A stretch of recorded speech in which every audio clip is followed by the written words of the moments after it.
Salut les voyageurs! Aujourd'hui on se retrouve pour une nouvelle vidéo, la review du chapitre 1016 qu'on attendait tous impatiemment. Sachez qu'il y aura une pause la semaine prochaine, mais je compte vous sortir des vidéos pour combler l'attente. Donc n'hésitez pas à vous abonner si ce n'est pas encore fait. Nombreux d'entre vous regardent mes vidéos sans être abonnés et c'est bien dommage. Activez la cloche d'or de Chandra si ce n'est pas encore fait. Et n'oubliez pas de liker la vidéo avec votre acquis du likement et de me donner votre avis en commentaire. Je lis et réponds à tout le monde. Et rejoignez-moi sur Instagram si ce n'est pas encore fait, je lance bientôt un concours. La communauté continue de s'agrandir, go les 35K, je compte sur vous. Avant de commencer la vidéo, j'aimerais remercier Raid Shadow Legends qui sponsorise cette vidéo.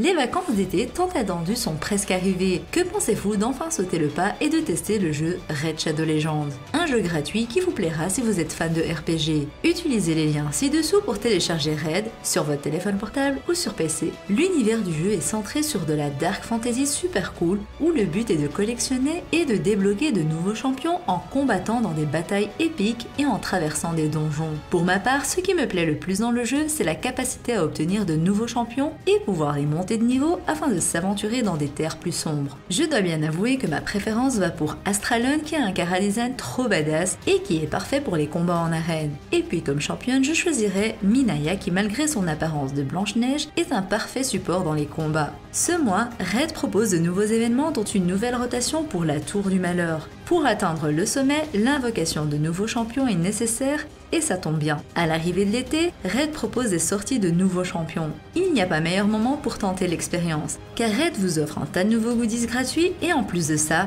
un champion épique pour débuter l'aventure dans la Tour du Malheur, Konoru. Vous obtiendrez une longueur d'avance si vous êtes un nouveau joueur. En plus d'avoir le champion Konoru dans votre équipe, vous obtiendrez 200 000 argent, un booster XP, une recharge d'énergie et même un ancien éclat dès que vous entrez dans le jeu. Et votre trésor le One Piece se trouvera juste ici. Cliquez vite sur le lien en description pour débuter une nouvelle aventure.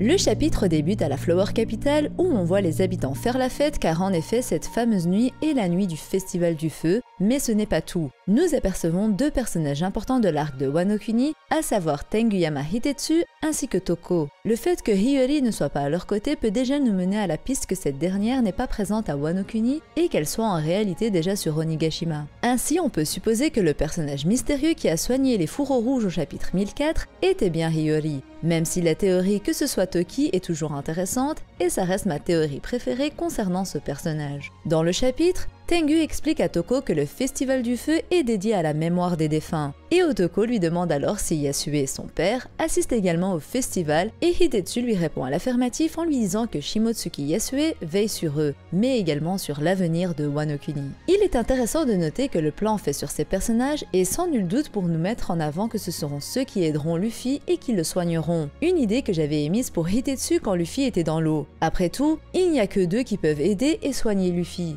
Selon moi, que ce soit Toko ou Tenguyama, ils ont tous les deux un rôle à jouer. Le rôle de Toko sera selon moi de soigner Luffy grâce à l'huile de crapaud qu'Usopp vendait et qui a déjà soigné le bras de Zoro et les blessures de Hiyori. Et le rôle de Tenguyama sera d'apprendre quelque chose à Luffy. Pour en revenir à l'huile de crapaud, il faut se souvenir du fait qu'Usopp la vendait comme étant un produit qui guérit de tous les maux. Et il ne faut pas oublier que tous les mensonges d'Usopp deviennent vérité avec le temps. Usopp lui-même ne pensait pas que le produit qu'il vendait avait des propriétés curatives et pourtant, cette huile a aidé Zoro à guérir et Hiyori également. Selon moi, il se peut que ce soit cette bave même que Hiyori ait utilisée pour soigner les fourreaux rouges si c'est bien elle le personnage mystérieux du chapitre 1004. A noter également que ce personnage mystère court toujours dans le château d'Onigashima et que personne ne sait qui elle est réellement. Hormis Love, selon moi, qui l'a aidé vu qu'il est celui à avoir envoyé les fourreaux dans la salle du trésor. De ce fait, on peut supposer que cette personne n'a pas fini de soigner les blessés et qu'elle pourra soigner Ashura Doji, Kiku et même Kinemon.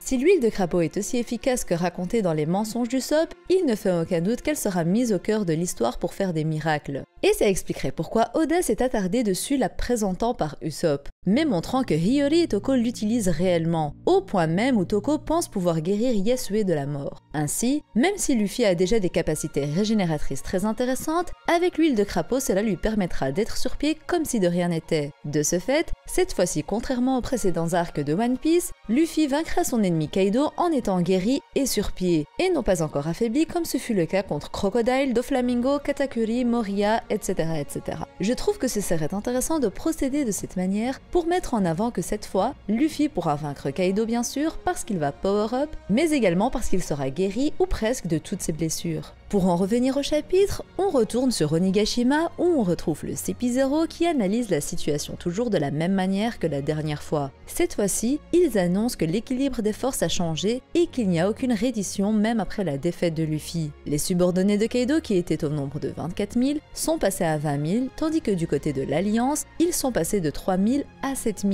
et il y a eu 5 000 pertes du côté des ennemis. Un retournement de situation qui surprend le CP0 vu que tout est imprévisible dorénavant. Il est aussi important de noter qu'un personnage intriguant fait son entrée. Celui qui apparaît battant les ennemis sur son chemin fait penser à Kinemon par rapport à ses vêtements. Il a les manches retroussées et la même coupe de cheveux. Bien évidemment, il se peut que ce soit un samouraï lambda avec les mêmes habits, mais je me permets d'avoir un doute et de vous le partager vu que juste avant je vous ai parlé de l'huile de crapaud. C'est alors qu'on voit Baoryang recevoir l'information selon laquelle Momonosuke est tombé de l'île et il pense alors au fait que si cette information est annoncée, les rebelles perdront encore espoir et tout retournera en faveur de Kaido. Le chapitre continue sur les retrouvailles entre Nami et Zeus. Usopp pensait être un génie vu qu'il est celui à avoir conçu le Climatact. Mais Zeus s'explique et dit que lorsque le Climatact de Nami a été mordu par Hera, son âme est rentrée dans ce dernier. Grâce à ça, l'arme de Nami peut parler et changer de forme. Ils atteignent juste après le balcon de la scène principale et voient Baoryang sur le point de faire une annonce. Mais tout d'un coup, Usopp est bousculé par Ulti qui les a suivis. Cette dernière attrape Tama dans sa main qui a causé le changement de camp des ennemis. Nami est choquée de la voir toujours debout et quand elle aperçoit Ulti tenter d'étrangler Tama, elle lui ordonne de la laisser tranquille. Nami attaque alors Ulti, mais c'était sans compter sur le changement soudain de son arme qui est devenue une boule à pointe et frappe la tête d'Ulti.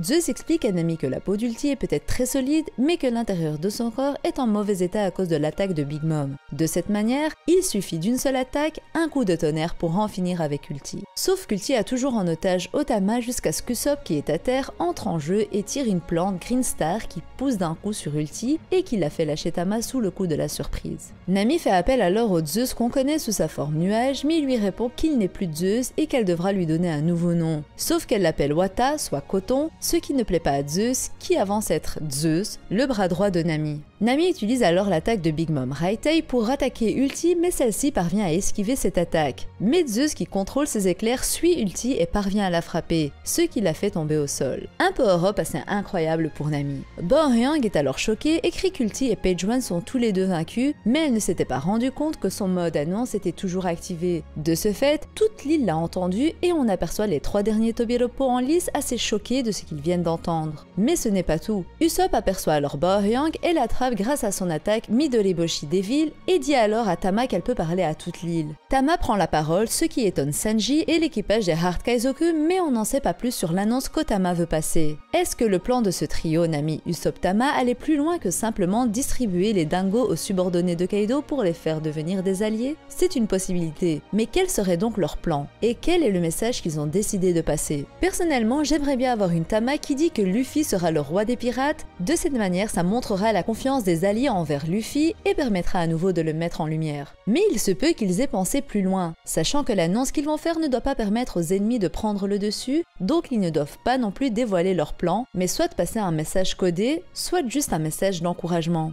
Le chapitre continue cette fois en dehors du château où on retrouve Kaido et Yamato prêts à combattre. Kaido est sous sa forme Zoan complète et se moque de Yamato en disant que Luffy et Momonosuke sont morts et qu'il n'a pas pu les protéger. Kaido demande alors ce que Yamato compte faire, quitter Onigashima maintenant qu'il n'a plus ses menottes. Mais Yamato va à contresens en lui disant qu'il va prendre la mer avec Luffy, mais qu'avant ça ils vont le virer de Wano Kuni. Kaido se change de sa forme hybride et lui dit donc qu'il n'a pas choisi de rester par hasard, mais bien parce que c'est Wano Kuni, ce qui nous prouve qu'il en connaît des choses en plus de connaître l'existence de Joy Boy et qu'encore une fois, Wano Kuni cache plus de mystère qu'il n'y paraît. Il dit alors à son fils biologique qu'il n'a aucune chance contre lui et propose à Yamato de devenir le shogun. Mais Yamato refuse en disant savoir qu'il ne peut pas gagner contre son père, mais qu'il va le retenir jusqu'à ce que Luffy revienne, lui l'homme qu'attendait Oden Kozuki. Kaido lui dit alors qu'il ne va pas y aller doucement contre lui et l'attaque, mais Yamato contre-attaque. Kanabo contre Kanabo, père contre fils, une opposition qui est montrée à travers ce choc de haki qui émane à travers les éclairs noirs. Cette fin de chapitre est plus que satisfaisante. On a d'une certaine manière la confirmation que Yamato rejoindra les Mugiwara quoi qu'il en soit, et que Luffy est l'homme qu'attendait Oden, Joy Boy. Pour ma part, j'ai toujours pertinemment cru en cette théorie Yamato Mugiwara, et elle vient à nouveau d'avoir un appui solide par les paroles de Yamato. Yamato, qui possède selon moi le Zoan mythique de Byakko du Tigre Blanc, serait un grand atout pour les Mugiwara et permettra un power-up de l'équipage, de la même manière qu'il manque un membre pour atteindre les 10 membres minimum requis pour l'équipage dont Luffy rêve. Brook était annoncé comme étant le 8e membre, Jinbei est le 9e, il reste donc encore une place de libre pour que l'équipage de Luffy puisse être complet, ou du moins correspondre à ce qu'il voulait. Et qui de mieux que Yamato, qui a un background complet, qui aura un développement intéressant et qui est un des personnages les plus intéressants de cet arc Wano Kuni. Beaucoup partent sur l'idée que Carrot sera celle à rejoindre l'équipage, mais personnellement je ne suis pas de cet avis. J'aime beaucoup le personnage, mais selon moi elle ne mérite aucunement sa place parmi les Mugiwara. La seule chose qui pourrait nous amener à penser ça, c'est le fait qu'elle voulait voyager et qu'elle a hérité de la volonté de Pedro. Sauf que tous les Minks ont hérité de la volonté de Pedro. Ce n'est pas que Carrot qui a hérité de cette volonté de voir l'aube. De plus, Carrot ne sera pas un poids pour l'équipage, on est d'accord, mais elle ne sera d'aucune aide pour autant. Elle n'est pas si forte que cela, si ce n'est quand elle est sous sa forme Sulong, forme qu'elle pourra prendre qu'une fois par mois lors des pleines lunes et si le temps est adapté. On n'a pas besoin d'un Mugiwara qui se rajoutera dans le bas du classement en termes de force chez les Mugiwara. On a besoin de quelqu'un qui pourra se tenir dans le haut du classement fièrement, comme Yamato qui nous a déjà démontré être assez puissant. Et puis ce serait intéressant d'avoir un utilisateur du fruit des démons, mais surtout d'un Zoan. Certes, on a Chopper, mais son Zoan est particulier étant le Zoan de l'humain. Ici, si Yamato a un Zoan du tigre mythologique Byakko, ce serait beaucoup plus intéressant. Puis personnellement, je pense que Yamato sera encore plus développé à la fin de l'arc et qu'il laissera tomber son rôle d'Oden et choisira entre être un homme ou une femme comme il l'est biologiquement. Ce qui l'a poussé à être un homme, c'est surtout parce qu'il voulait devenir Oden Kozuki. Mais une fois que ce rôle n'aura plus à être endossé, Yamato pourra pourquoi pas décider de vivre sa vie en tant que femme. Dans ce cas, on aura droit à une femme en plus dans l'équipage, ce qui est assez manquant, mais surtout une femme forte qui dépassera la force de Robin et Nami. Rien que par son utilisation du haki, Yamato se place au-dessus de Franky, Brook, Nami, Robin, Usopp et Chopper. Yamato sera selon moi dans le top du classement et j'irais même jusqu'à dire au-dessus de Jinbei en termes de force. Et ce surtout par son âge, 28 ans donc, qui lui permet encore d'évoluer. Beaucoup sont contre l'idée car Yamato a lu le journal d'Oden et qu'il serait donc potentiellement au courant d'informations trop importantes pour pouvoir rejoindre les Mugiwara. Mais qui vous dit qu'Oden a écrit dans son journal les secrets du monde, l'emplacement de Loftel ou encore ce qu'était le One Piece? Un journal qu'il a laissé sans grande protection et qui a pu atterrir aux mains d'une enfant à l'époque contiendrait les secrets du monde que les plus grands tentent de découvrir. Permettez-moi d'en douter. S'il y a un élément important dans ce journal selon moi, ce serait juste les informations par rapport à la volonté du dit et au fait qu'Oden attendait un certain homme et surtout le journal contient les mêmes paroles qu'ont prononcé Roger et Luffy qu'Oda ne nous a pas encore dévoilées. Et puis, vu que beaucoup parlent du fait que Yamato n'aura pas de rôle dans l'équipage, on pourra supposer qu'il sera celui à écrire les aventures des Mugiwara comme Oden l'a fait pour ses aventures, ou encore qu'il ait un rôle qu'Oda créera pour lui. Ce n'est pas ça qui manque sur un bateau pirate. C'est sur ces mots que s'achève cette vidéo qui j'espère vous aura plu. Vidéo un peu plus longue que d'habitude, mais j'avais tant de choses à vous partager sur ce chapitre et sur Yamato que j'aime tout particulièrement. Si la vidéo vous a plu, je compte sur vous pour la liker, commenter et la partager avec vos nakama. Direction les 35K, ça me ferait extrêmement plaisir. N'oublie pas, active la cloche d'or de Chandra pour ne rien rater. Sur ce, je vous dis à la prochaine et d'ici là, portez-vous bien. Bisous!